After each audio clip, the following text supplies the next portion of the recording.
Hello everyone. I am going to take you through key concepts in research methodology. And I think let us begin with the meaning of research.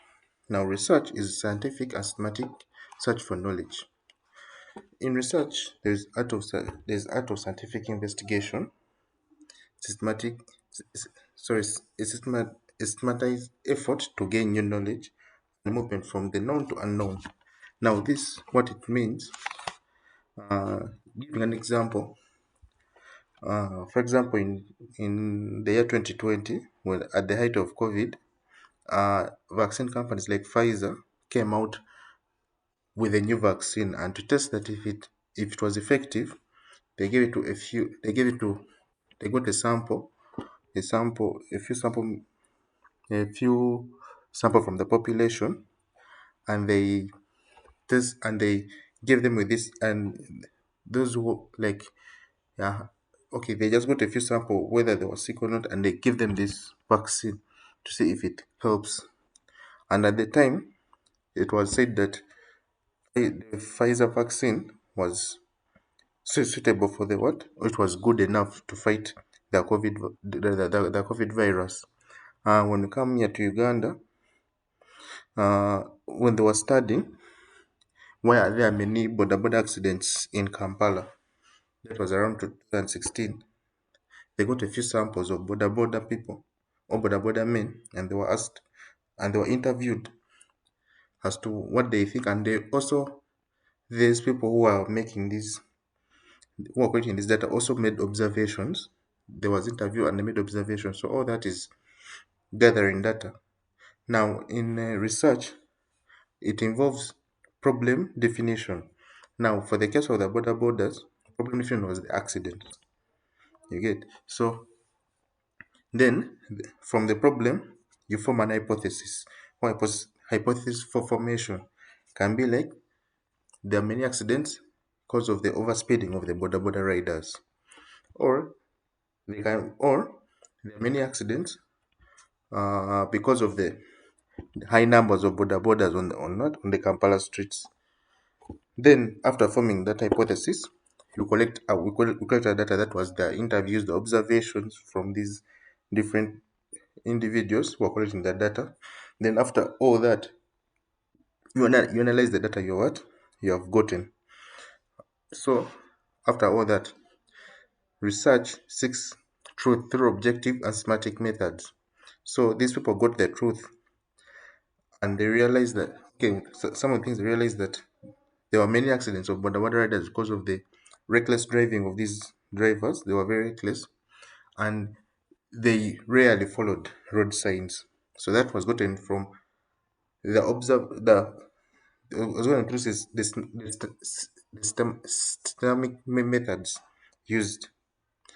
Uh, we go to the objectives. The objectives of research. There's exploratory. Uh, Exploratory is like gaining further familiarity or new insight. The example I can give you is around 2016 there was an outbreak of malaria in the Wakiso areas. So they wanted to find out how they could fight malaria, the break out of malaria in these areas, and what was causing it. So that was gaining new insight on the virus. They engaged their people through focus groups. They were engaging like what was the cause of the malaria outbreak? Like what was it? Is it the lack of mosquito nets? Is it the poor sanitation? So that's exploratory, gaining new insight. Then there is also descriptive or describing characteristics of individuals or groups. Here, the best example I can give is in around 2019, there was they were checking for heavy metals, for example, lead found in meat found in the Sorority area, and they were finding out if this meat, or like what was causing all this meat, and what was it, the area or something like that. So they were checking for all that. That why is it that the beef sold in these areas of Soroti have lead in it? Is it because of how the people graze them? You get like the like how, like why is it that this side has this type of meat or beef? Then there's diagnostic. This determines frequency or association. Uh, Best examples I could give. There was a survey on the water quality,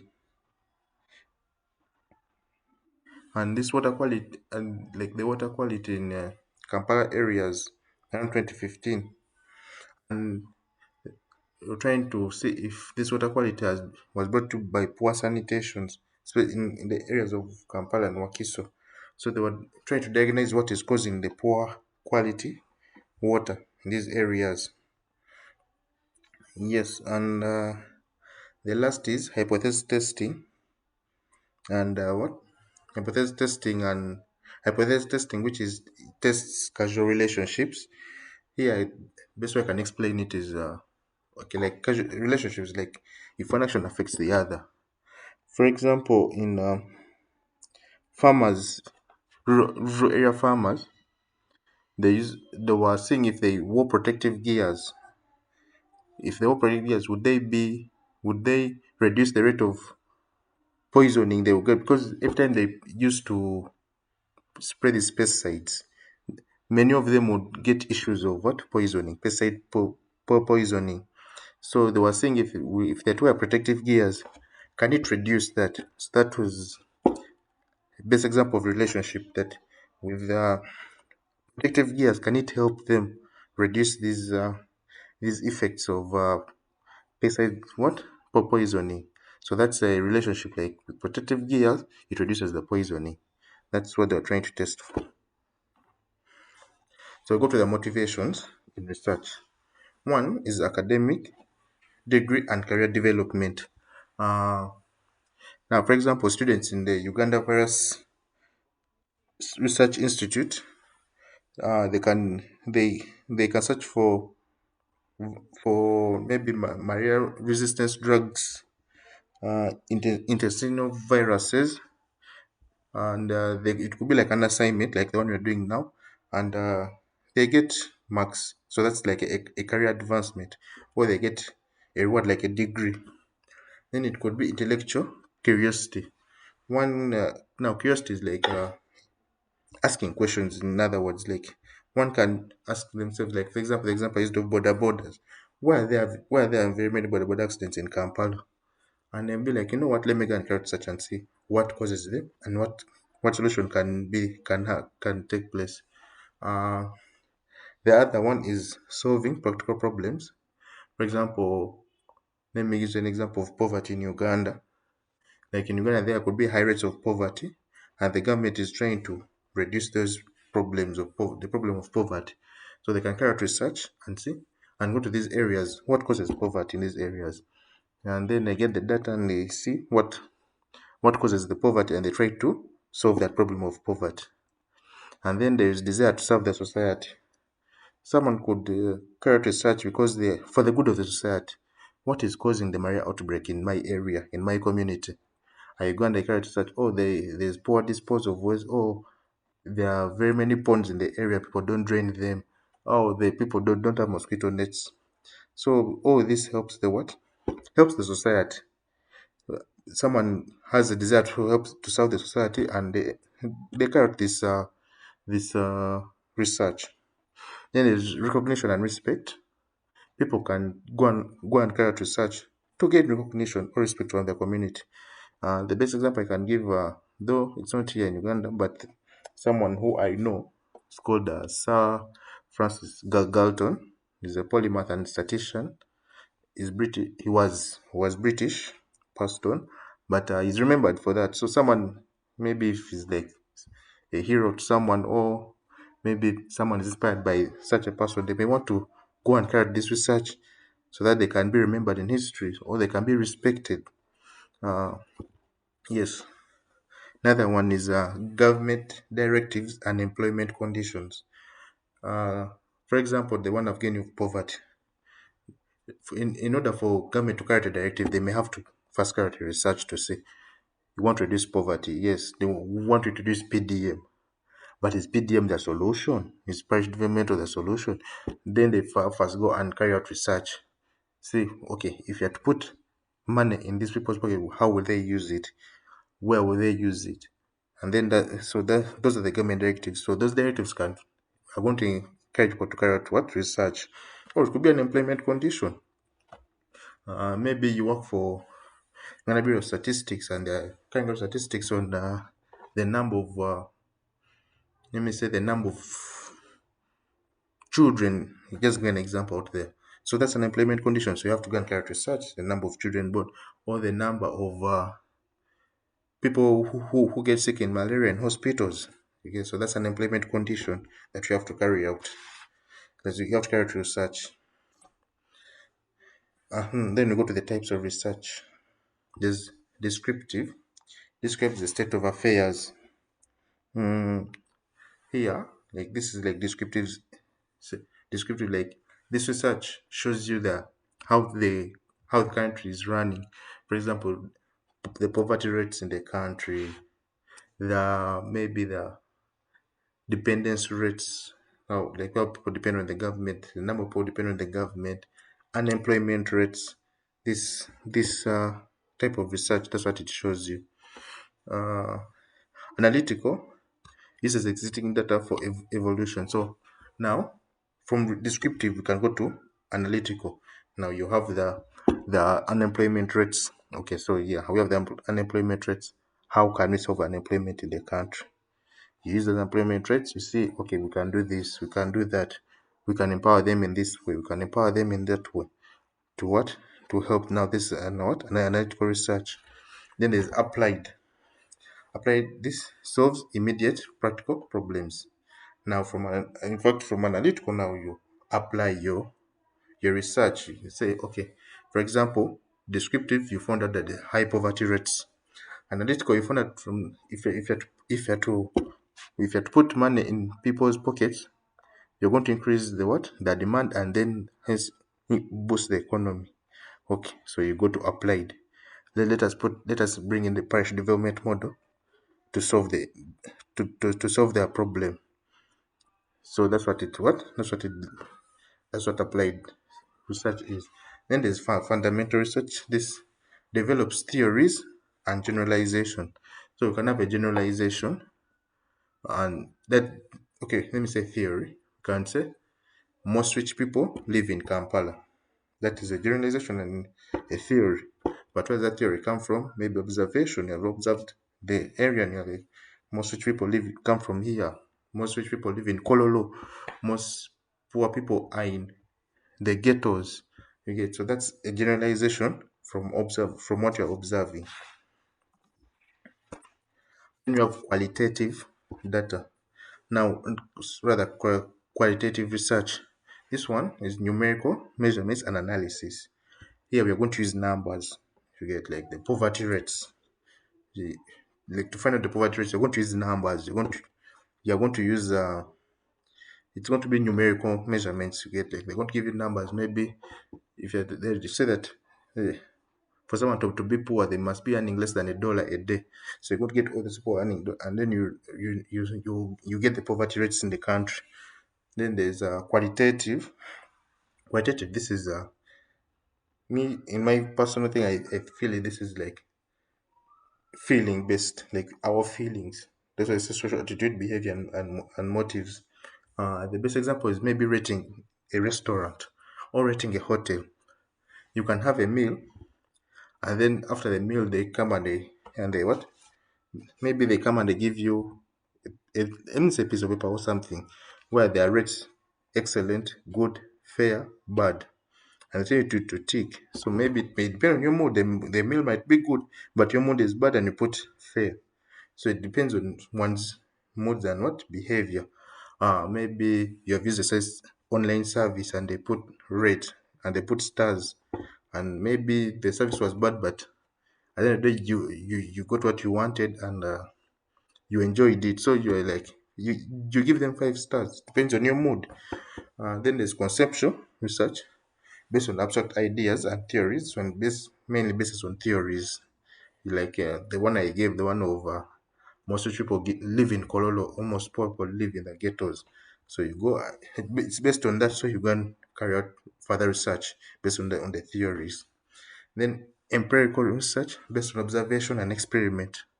Yeah, this one you may carry out an experiment and find out that areas where what let me say areas near the water bodies or water, let me say Ginger Lake shores, they have a problem of sleeping sickness, or they have a problem of malaria. It could be an experiment, and yeah, that's type of research. Now, significance of research. It promotes logical and scientific thinking. Now, when you carry out research, you are going to, you may have a bias, but when you carry out research, you may, because of the scientific evidence in front of you, you may be forced to accept what, like you are going to think logically, and you're going to, how best can I put it? You're going to see, like you're going to think in scientific. Let me say you're going to use, you're going to think with evidence based, because you have the evidence in your research. Basis for government policies. The best one I've given is the example of Paris development model. I'm very sure that one that wasn't in the decision made, but make sure it came from research.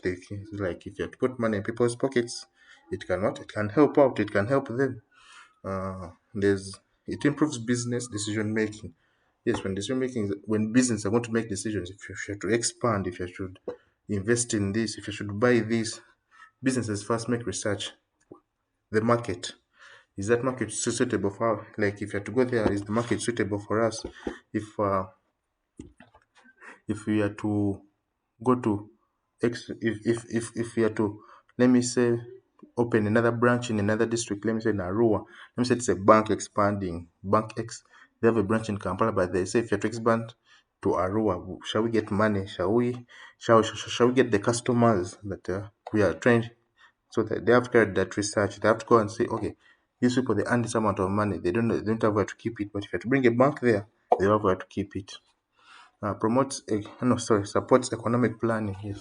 So when you're planning for the economy, you plan and say, okay, how many people are like the growth rate of the country, the population growth, like you say, growth rate. And you also see the poverty rates in the country. Because of research, we also see the unemployment rates, and the government plans accordingly. Like in the next 10 years, we see maybe, just an example, maybe 5 million people won't be having jobs. But in the next 10 years, we can find a way of creating, or we can find a way of creating at least 4 million jobs. Okay, like so they plan using research. Solves social problems, for example, poverty. Yes, like if now, for example, the one I've given, I keep going back to it because it's the easiest one. Price development model. They carried out research and they found out poverty rates, and they said, how best can we fix them? Maybe we put money in their pockets, the price development model, PDM, and it has helped some people. I've seen examples, yes, of some people who have helped, that has helped bring from poverty. But so all that came from what? Research. Then it aids forecasting and policy formation. Yes, this one now, like people, they can say in the next 10 years there will be 10 million unemployed people in Uganda. How are we going to solve that problem of unemployment? Yes, so the policy is formed right now. They could be for maybe the next 5 years, maybe the next 10 years, like the National Development Plan. Then yeah, we are now planning for, I think it's 2040. Yes, so all that is from research. Say, okay, by 2040, Uganda would have grown by this much. There will be this number of jobs. There will be this. There will be that. Yes, sir. That's the importance of what? Of research. Qualities of good research. Good research is systematic and structured. Like it follows a certain system and is well elaborated. It's well structured, and it is logical and valid reasoning. Like it doesn't involve biases. Like someone is like they like what you're searching about is like it's valid reasoning, as it says. It's empirical and evidence based. Your research is going to have evidence in it. Maybe you're going to cite, you're going to show the samples you used, like, but there's evidence to it. The poverty rates, maybe you can show them where the samples you used to get those poverty rates. It's controlled and unbiased. Good research should always be unbiased. Because if, for example, if you have bias maybe in data collection, it is not going to show a good picture. So if it's unbiased, if you go, maybe you get your samples from different areas, it is very good. It is replicable and variable that you can duplicate it. You can think it. Yeah, it is accurate and reliable. Good research is ever accurate. It's okay, may not be 100% accurate because there's space for errors, but should be around 95% accurate and reliable. Research as a science and reasoning. Research follows scientific methods. It relies on empirical evidence. That's true. Research is objective and ethical, ethical neutrality. Yes. Then the deduction, there's theory, hypothesis, and observation. Now, what's the deduction? Like you make a theory. From that theory, you go from an hypothesis. Then in that hypothesis, you're going to observe. Here we missed also. After that, you make a conclusion. Then before you make the theory, there's inductive. You want to observe. You want to make an observation. Maybe you see. Let me say borders are moving around, and you see maybe two of them make an accident in a week. Then you're like, oh, you come back another week, two of them make an accident. So now that's now a pattern you get. So then you're going to form a theory. In Kampala, there are many border accidents. Okay, so from that theory, now you go back to you make an hypothesis, an observation, or you collect data and make a conclusion. What is the cause of the accidents? And if you have to remove it, will the accidents reduce? Yes. Ethics and plagiarism in research. Research is has in research there's honesty, objectivity, and integrity. And in research, we should avoid fabrication and fossilization. This one is it's mainly in collection of data. Some people can fabricate data, and when you fabricate data, you're going to get fabricated what results. So we should avoid fabrication and fossilization. Proper acknowledgement of sources. This mainly your data sources. So if you don't acknowledge them, it is plagiarism. Yeah, it's like you're saying it's your own work. It's work instead of saying I used the maybe you can use the report of the World Health Organization to find out the number of people who are dying of malaria in Uganda. So if you don't know, if you don't cite them, it will seem like it is your work, it is you who did everything. And if someone else reads it, they'll be like, this person is trying to take the work of Uganda World Health Organization. Now, yeah, they describe plagiarism, which is using others' work without citation. I think I've explained that. And then prevention is proper citing and proper referencing and plagiarism checks. So, in conclusion, research is a systematic and scientific process. It serves academic, business, and social purposes.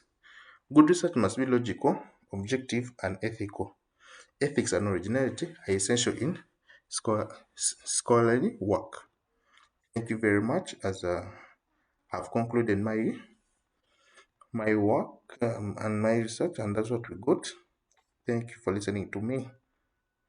Please like and subscribe. Thank you. See you again.